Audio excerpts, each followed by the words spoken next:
고센TV 시청자 여러분 안녕하세요. 마에스트로 나입니다. 우리가 세상을 살다 보면은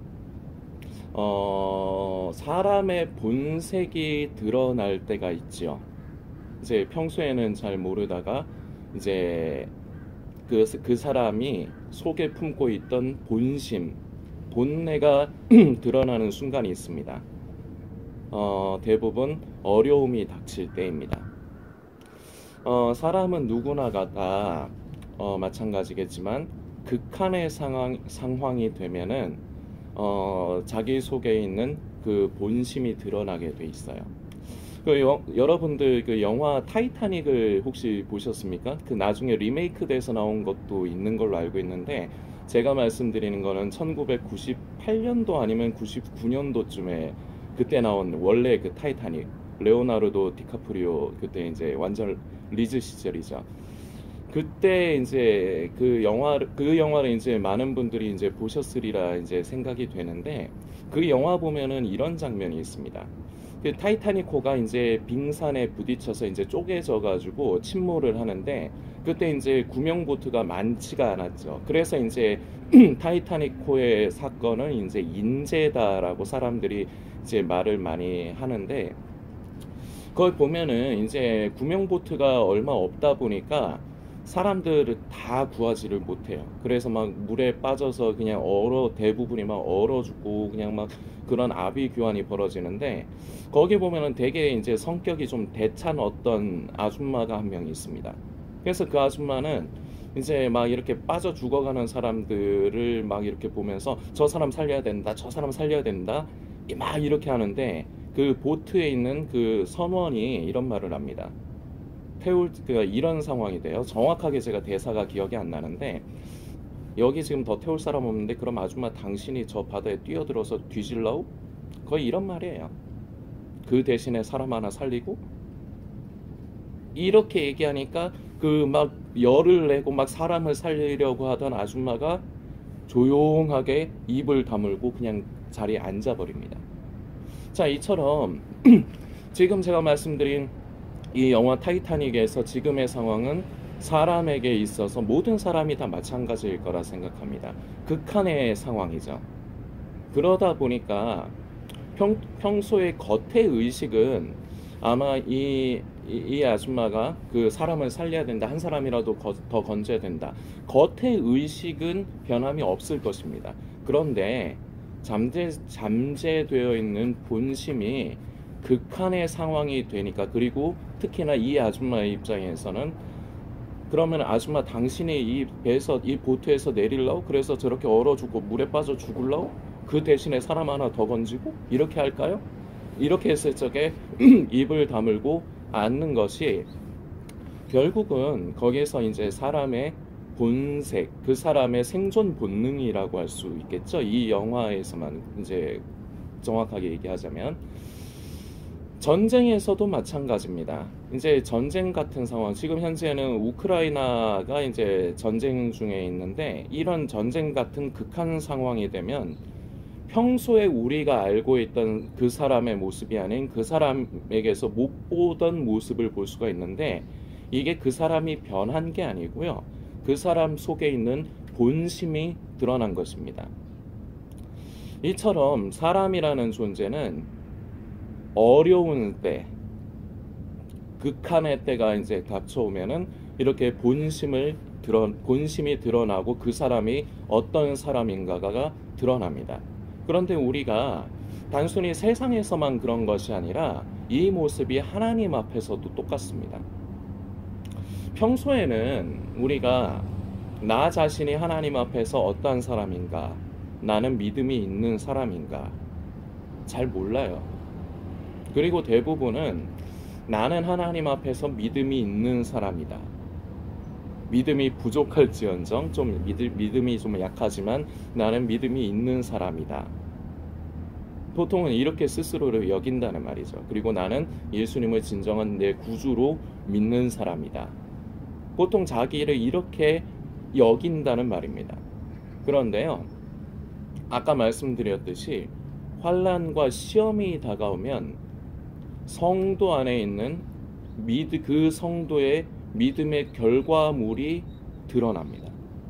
그래서 하나님께서 때로는 우리 성도들을 시험을 하실 때가 있고, 이 시험도 뭐 단순하게만 볼 수는 없습니다. 그 하나님께서 우리의 믿음을 성장시키시기 위해서 이제 어려움을 겪게 하시는 때도 있고, 그리고 마귀가 이제 우리를 이제 유혹을 하는, 이게 이제 헬라어 원어로 도끼마조, 이제 페이라조, 도끼마조라고 합니다. 이게 이제 하나님께서 주시는 연단의 이제 개념의 테스트, 그리고 마귀가 주는 이제 유혹 이 두 가지를 이제 얘기를 하는데, 시험이라는 말을 이제 헬라어 원어로 하면요, 내가 하나님 앞에서, 다시 말씀드리지만 하나님 앞에서 이제 하나님께서 더 큰 믿음의 결단을 보고 싶으시기 때문에, 이제는 때가 됐기 때문에 그렇게 이제 어려움을 겪게 하시는 때, 그리고 마귀가 이제 우리를 흔들기 위해서, 이제 우리를 그리고 유혹하기 위해서 주는 시험이 있다는 겁니다. 그런데 이런 것은 결과적으로 내 입장에서, 우리 성도님들 입장에서 고통으로 다가옵니다. 어려움으로 다가와요. 그런데 이 고통과 어려움이 내가 하나님 앞에서 어떤 사람이냐가 드러나는 기회가 됩니다. 그래서 이럴 적에 하나님 앞에서 나는 과연 어떻게 반응하는가를 잘 살펴보면은 그게 딱 정답이에요. 그게 내 믿음의 현주소예요. 내가 하나님을 믿고 신뢰한다고, 나는 예수를 믿는 사람이다라고 평소에 말은 그렇게 하고 생각은 그렇게 했지만, 시험과 환난이 다가올 때야말로 그 사람의 믿음의 상태가 정확하게 표출이 됩니다. 우리가 학교를 다니면서 여러 가지 시험들을 봤습니다. 중간고사도 보고 기말고사 같은 것도 보고 그랬죠. 우리 성도님들도 저도 다 학교 다닐 때 다 시험지 받아가고 시험을 보고 그랬지 않습니까? 시험지를 받으면요, 우리는 거기에 무조건 답을 써야 돼요. 왜냐? 시험 시간이 정해져 있고 그 시간 안에 제출을 해야 되잖아요. 그게 시험이잖아요. 자, 그렇게 해서 시험지를 제출을 하면은 결과값이 떨어집니다. 시간이 지나면은 점수 발표가 기다리죠. 그 점수가 그 사람인 거예요. 다른 쪽으로 오해를 안 하셨으면 좋겠습니다. 그 점수가 그 학생의 수준이라는 겁니다. 속일 수 없어요. 이처럼 우리에게도 삶 가운데서 우리가 때로는 믿음의 시련이라 하기도 하고, 또는 마귀가 주는 시험이라고도 할 수도 있겠지만, 사람마다 상황은 다릅니다. 그러나 우리가 느끼기에는, 우리가 받아들여지기에는 어려움으로 받아들여지는데, 이때야말로 우리의 본색이 드러나면서, 이때가 그리고 우리가 스스로의 믿음을 한편으로는요 점검하기가 좋은 때입니다. 그래서 이것을 단순히 시험당하는 것을 단순히 시험당한다의 의미로만 치부하지 마십시오. 그러니까 내 수준과 내 상태, 나의 영적인 상태, 내 믿음의 상태를 점검해 볼 수 있는 기회로 여기십시오. 대부분은 이 시험의 때 하나님 앞에서 보통은 부끄러운 반응 또는 옳지 않은 반응들을 합니다. 왜냐? 본심은, 그동안에는 몰랐지만 내 본심은 그게 아니었거든요. 내 정체가 어떤 면에서는 하나님 앞에서 감추어져 있던, 내가 인정하고 싶지 않았던 나의 본 모습, 나의 정체가 드러나는 거예요. 근데 이것을 성도님들께서 부끄럽게 여기지 마십시오. 이걸 기회로 삼으시라는 거예요. 평소에 온화한 삶을 살고 평범한 삶을 살 때는 우리가 이런 걸 잘 모릅니다. 그런데 이런 어려움의 때야말로 나의 본심이 드러난다. 그때 내가 이 하나님 앞에서 결국은 이런 사람이었구나. 나는 하나님을 믿는다고 하지만 나는 하나님을 믿는 것이 아니라 나의 믿음을 쫓아 내 주관을 따라 사는 사람이었구나를 발견하실 수 있다는 겁니다. 오히려 이것이 찬스가 돼요. 그래서 이때까지는 내가 내 본모습, 드러나는 본모습을 보니까 내가 이때까지는 나 스스로가 믿음이 있다고 생각을 했지만, 나는 성도라고 생각했지만 그렇지 않은 결과값이 나올 수 있습니다. 그러면은 우리는 어떻게 해야 되느냐? 바로 이때부터 우리는 하나님께 매달리고 부르짖고 기도하기 시작해야 됩니다. 주님, 저는 믿음이 있다고 생각했습니다. 주님, 저는 정말로 주님을 믿는다고 생각했습니다. 저는 예수님을 믿는다 생각했습니다. 그런데 어려움이 다가오니까요, 드러나는 나의 모습이 정말 나는 창피합니다. 그리고 고통스럽습니다. 한편으로. 그런데 주님, 이것으로 끝나고 싶지 않습니다. 주님, 나는 주님 앞에서 부족한 사람이었습니다. 그러나 저는 지금부터라도 우리 주님께서 기뻐하시는 그 길을 걸어가는 믿음의 사람, 말로만 성도가 아니라 진정한 성도가 되고 싶습니다. 이렇게 새로이 결단하고 하나님 앞에서 무언가 새로운 도약을 할 수 있는 믿음의 새로운 도약, 터닝 포인트가 될 수가 있다는 겁니다. 이 내 본색이 드러나는 이 어려움의 때가. 이때 많이 갈립니다. 어려움이 다가올 때요, 하나님 앞에서의 반응으로 인해서 많이 갈려요. 사무엘상 23장을 보면요, 우리 성도님들께서 이제 나중에 사무엘상 23장의 말씀을 이제 살펴주시길 부탁드리겠습니다. 23장을 보면은 다윗이 그 다윗과 함께하는 소수의 인원들과 이제 사울을 피해서 도망을 다니다가 그일라라는 곳, 지명입니다. 그일라라는 곳에 이제 블레셋 사람들이 이제 쳐들어온 소식을 들어요. 그래서 백성들이 사울이 왕인데도 사울이 아닌 다윗에게 도움을 요청을 합니다. 그런데 이 다윗이 이제 어떤 반응을 보이느냐, 하나님 앞에 그것을 가지고 여쭙습니다. 어떻게 해야 됩니까? 가서 구하라는 것이 하나님의 뜻이었습니다. 그런데 주위에서 반대를 합니다. 이때 당시 다윗은 유다의 이제 유다 땅 쪽에, 유다의 지파 쪽에 이제 숨어 있었는데, 다윗이 바로 유다 지파이기 때문에 어떻게 보면 홈그라운드, 그나마 이제 도피 생활을 하지만 그나마 안전한 곳에 있었지만, 그곳이 그렇다고 해서 자기 아무리 홈그라운드라고 하지만 100% 안전을 보장하는 곳도 아니에요. 그런데 이 그일라라는 곳은 잘못 들어가면 외통수로 갇히게 되는 곳입니다. 이것을 알기 때문에 주변에 이제 다윗과 함께 피신을 하는 사람들이 다윗을 말려요. 거기 들어가면 위험하다. 그런데 다윗은 이런 상식적인, 다윗이 그걸 몰랐을까요? 그런데도 다윗은 그 전에 자기 생각이 앞서기 전에 하나님께 뜻을 구합니다. 그래서 구하라는 거예요. 하나님의 뜻은. 그래서 구합니다. 자, 그런데 이 뒤로 문제가 생겨요. 자, 하나님의 뜻에 순종을 했습니다. 다윗은. 자, 그러면은 무언가 하나님께서 그런 이제 테스트를 하셨으니까, 그 가면은 사울에게 잡힐 수가 있는데 그걸 무릅쓰고 하나님의 말씀에 순종했으니까, 쉽게 얘기해서 하나님이 다윗을 만사형통하게 해주셔야 되는 거 아니냐. 자, 우리 성도님들 이런 생각들이 다 있으실 겁니다. 하나님께서 나에게 어려움을 주셨어. 그런데 내가 거기에 정말로 힘이 드는데도 불구하고 믿음으로 결단해서 순종을 했어.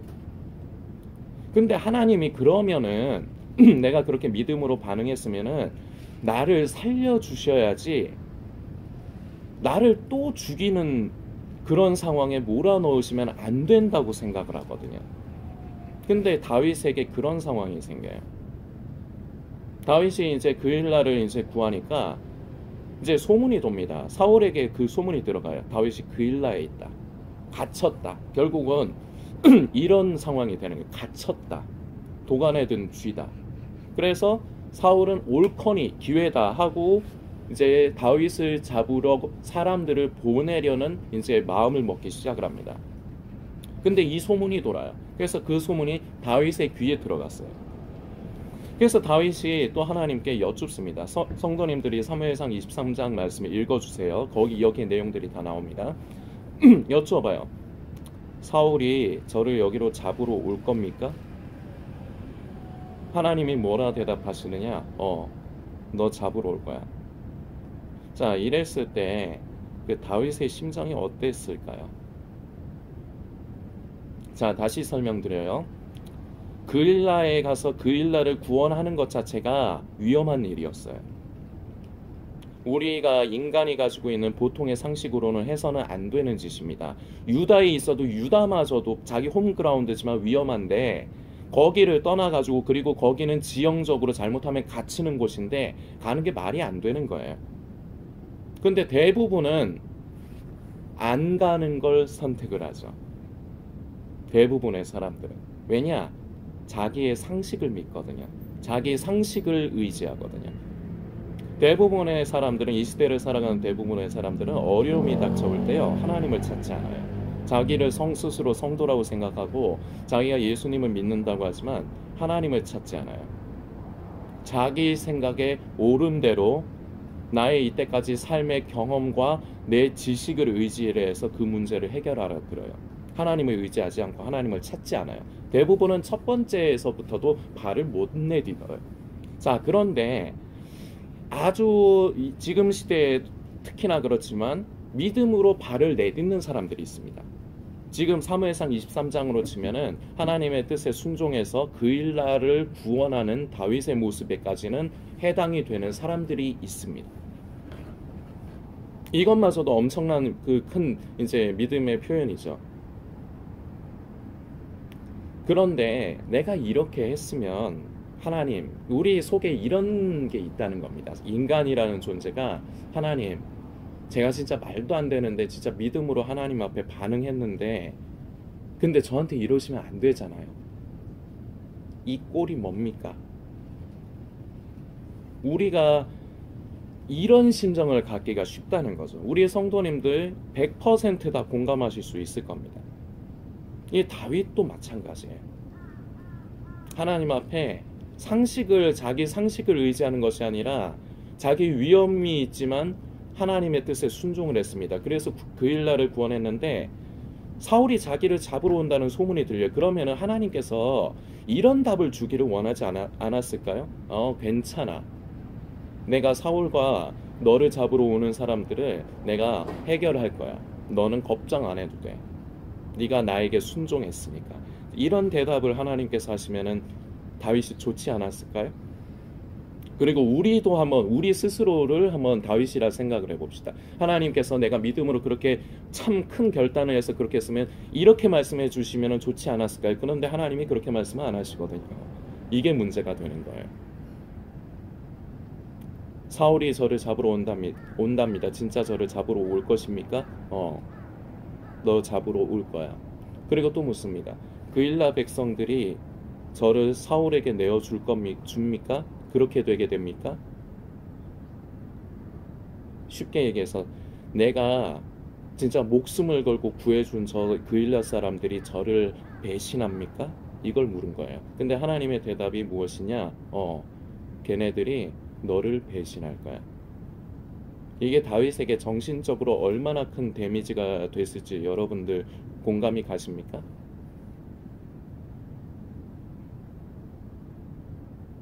첩첩산중이죠. 그야말로 엎친 데 덮친 격이 되죠. 그런데 이것이 단순히 다윗에게만 있었던 사건이냐? 그렇지 않습니다. 이 시대를 살아가는 저와 성도님들에게도 삶을 살아가면서 하나님께서 때로는 이런 일을 허락을 하십니다. 믿음으로 결단했어요. 그래서 하나님 앞에 믿음으로 반응했어요. 그러면 하나님이 이제는 나를 살려주셔야 되는데, 내가 예를 들어서 지금 그 지하 1층에 있다고 칩시다. 지하까지 내려갔어요. 지상에 있다가 지하까지 내려갔어요. 그런데 그 다음에 하나님께서 나에게 허락을 하시는 건 지하 4, 5층까지 더 내려가게 만들어 버리신 거예요. 이럴 때 대부분 어떻게 반응을 할까요? 우리 영상을 보시는 성도님은 만일에 하나님께서 이렇게 다윗과 같이 성도님에게 처사를 내리실 때 성도님은 하나님 앞에서 어떤 반응을 보이실 것 같습니다. 어떤 반응을 보이실 것 같습니까? 대부분 어려움을 성도님들이 직접 당하지 않으면 대답 제대로 못해요. 진짜로 그런 다윗과 같은 상황에 처했지 않으면 여러분들이 하는 말은 다 겉의 의식의 거짓말이 됩니다. 진짜로 그 어려움이 닥쳐야 성도님의 본심이 드러나요. 하나님 앞에서 성도님이 어떠한 사람인가가 적나라하게 드러나요. 대부분 이 다윗과 같이 이렇게 된 이 지경까지 가게 되면 하나님을 버릴 겁니다. 하나님을 부정할 겁니다. 하나님이 나한테 이러시면 안 되는 거 아니냐 이렇게 나와버릴 겁니다. 왜? 나는 믿음으로 반응했거든. 그러면은 거기에 대해서 하나님이 합당하게 응당해 주셔야 되는데 내 입장에 맞게끔 나를 도와주시고 살려주셔야 되는데 그게 아니거든요. 나를 죽이셨는데 또 죽이고 있거든요. 대부분은 여기에서 하나님을 떠날 겁니다. 하나님을 부정할 겁니다. 겉으로 말은 안 해도 이미 내 속내가 그렇게 되게 돼 있어요. 대부분은 그렇다는 겁니다. 자, 그런데 하나님께서 다윗을 죽이시는 게 하나님의 뜻일까요? 우리 성도님들은 이미 정답을 알고 있습니다. 다윗이 죽는 것이 광야에서 도피하다가 사울을 피해 도망다니다가 사울에게 걸려갖고 죽는 것이 하나님께서 정하시는 뜻입니까? 하나님께서 원하시는 뜻입니까? 아니죠. 그래서 어떤 말씀이 있느냐? 우리가 23장의 하반절을 보면은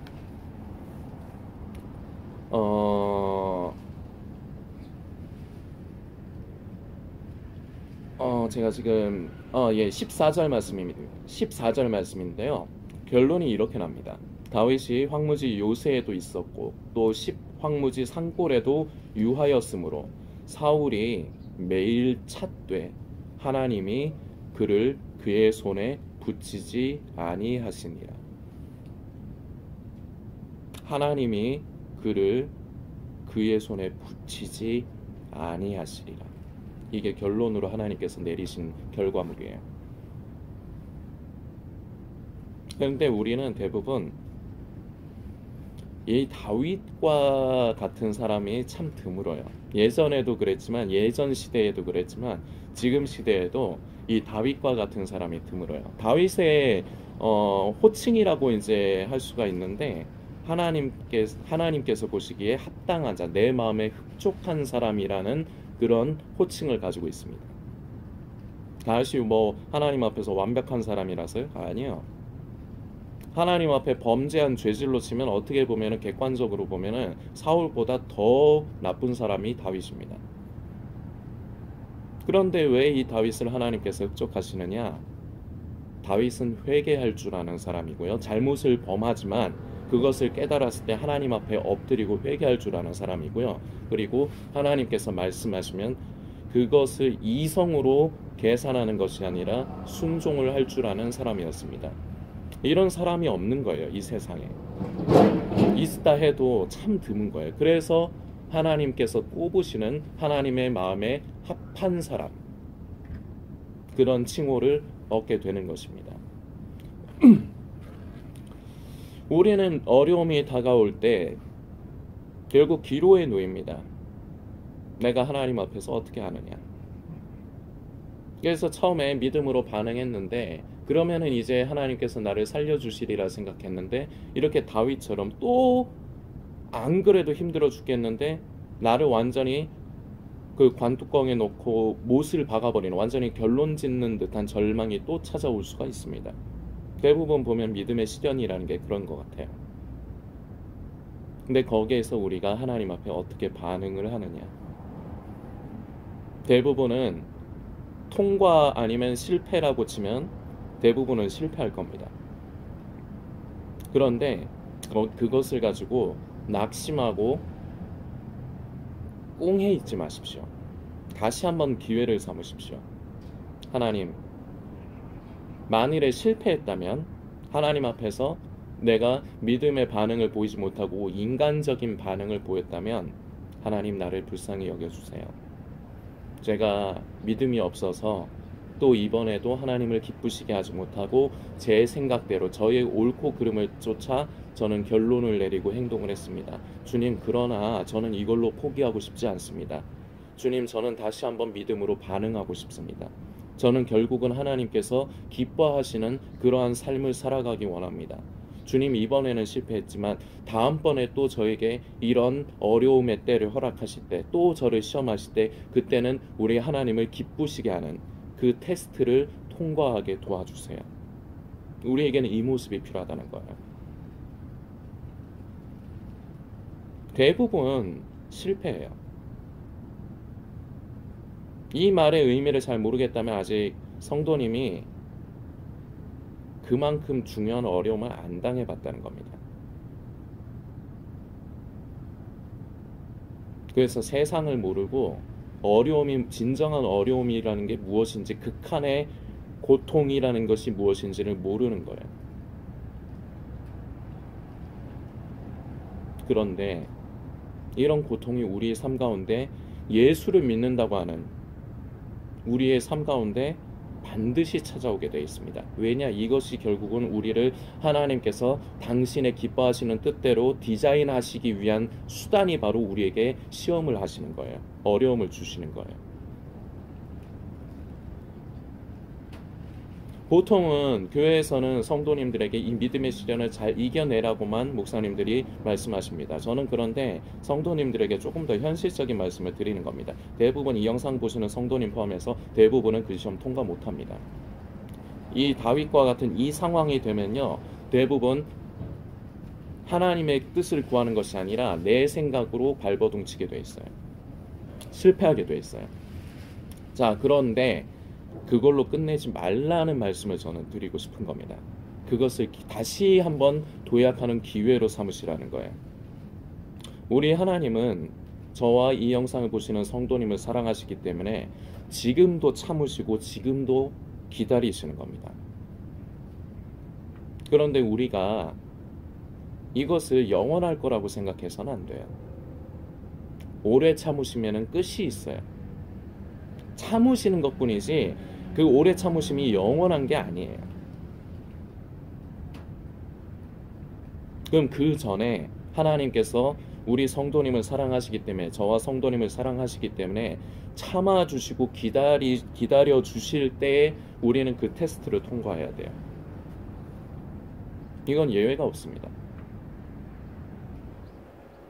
계속 참아주시고 기다려주시는 것 뿐이에요. 영원할 거라고 생각하지 마세요. 대부분 우리는 믿음의 시련 앞에서 다윗이 아닌 사울과 같이 반응하기가 쉽습니다. 이때쯤에 사울은 완전히 미쳐 돌아가는 수준이에요. 눈이 완전히 먼 사람이 돼요. 그래서 이거는 완전 폭군이 됩니다. 사람을 죽이는 것을 너무 쉽게 여기는, 자기 마음에 안 든다고. 지금 이 다윗의 지금 우리가 살펴본 사무엘상 23장의 말씀 중 요 근래쯤 되면은 사울이 거의 폭군이 돼 있다고요. 미쳤다고요. 이 사울은 자기의가 충만한 사람이에요. 그리고 자기의 스스로의 선택으로 하나님보다 자기의 의를 선택을 하는 사람이에요. 그래서 결과물이 무엇입니까? 하나님께서 사울을 떠나시고 버려버리시죠. 그래서 하나님께서 후회하셨다는 표현을 합니다. 자, 그런데 이 하나님께서 후회하셨다는 표현은 우리가 문자적으로 선택에 대한 후회라기보다 그것으로 인해 극도로 슬퍼하셨다. 왜냐? 그걸 사울에게 바라신 게 아니거든요.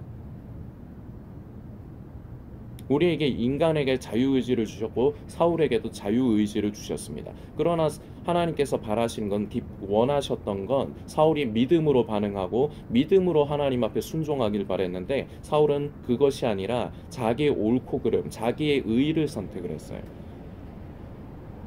그 결과 하나님께서 버리시고 극도로 슬퍼하셨다. 왜냐? 그것이 하나님께서 바라신 게 아니거든요. 하나님께 문제입니까? 하나님이 문제입니까? 아니요, 사람이 문제예요. 하나님이 문제가 아니라 저와 이 영상을 보시는 성도님이 문제입니다. 하나님의 사랑은 변함없어요. 그래서 우리에게 늘 기회를 주세요. 근데 그 기회를 스스로가 선택을 하지 않아요. 왜냐? 내 마음에 안 들거든요. 그리고 나한테 힘들거든요. 그래서 대부분은 사울같이 됩니다. 열의 8명, 9명이라고 해도 될 것 같아요. 대부분은 시련이 다가올 때 사울처럼 행동합니다. 결국 자기 생각을 믿어요. 자기의 경험을 믿어요. 그래서 믿음으로 반응하는 것이 아니라 육신의 의가 충만한 반응을 보여요. 대부분은 이렇게 끝납니다. 앞으로도요? 앞으로는요? 앞으로도 대부분 대동소이할 거예요. 그러나 저는 우리 몇 안 되지만 남아 계신 고센TV 몇 안 되는 성도님들, 우리 성도님들은 하나님께서 테스트를 하실 때, 어려움을 주시고 환난을 주실 때, 그것을 그 상황에서 사울과 같지 않은 다윗과 같은 반응을 하나님 앞에 보이심으로 우리 하나님께서 마음에 흡족하신 그런 성도님이 되시기를 저는 마음으로는 바랍니다. 그러나 쉽지 않을 겁니다. 그리고 몇 안 되시지만, 남아 계신 고센TV 성도님 몇 안 되시지만 그 중에서도 몇 안 될 겁니다. 이걸 할 수 있는 사람은. 그러나 하나님께서는 바로 이런 사람을 찾으시는 겁니다. 성도님들께서 묵상하시면서 어려움을 당하셨다면 이 다윗의 이 하나님 앞에서의 인내와 믿음의 반응을 기억을 하시고, 그래서 하나님 앞에 믿음으로 반응하시는 데까지 이르시는 우리 성도님들이 되셨으면 좋겠고, 다윗처럼 이렇게 하지 못했을 겁니다. 대부분은 어려움이 닥쳤을 때. 전에도 그랬고 지금 혹시 어려움이 있는 분들 중에도 그런 분들이 계실 수 있습니다. 그래서 대부분 실패하셨을 겁니다. 실패한 것으로 좌절하지 마십시오. 다시 시작하십시오. 지나간 건 지나간 겁니다. 훌훌 털어버리시고 다시 시작하십시오. 다시 한번 하나님 앞에서 믿음의 결단을 내리시고, 다음번엔 나도 다윗과 같이 하나님 앞에서 반응하리라. 새로이 스스로 도전을 가지십시오. 이렇게 해주시길 성도님들께 부탁드리겠습니다.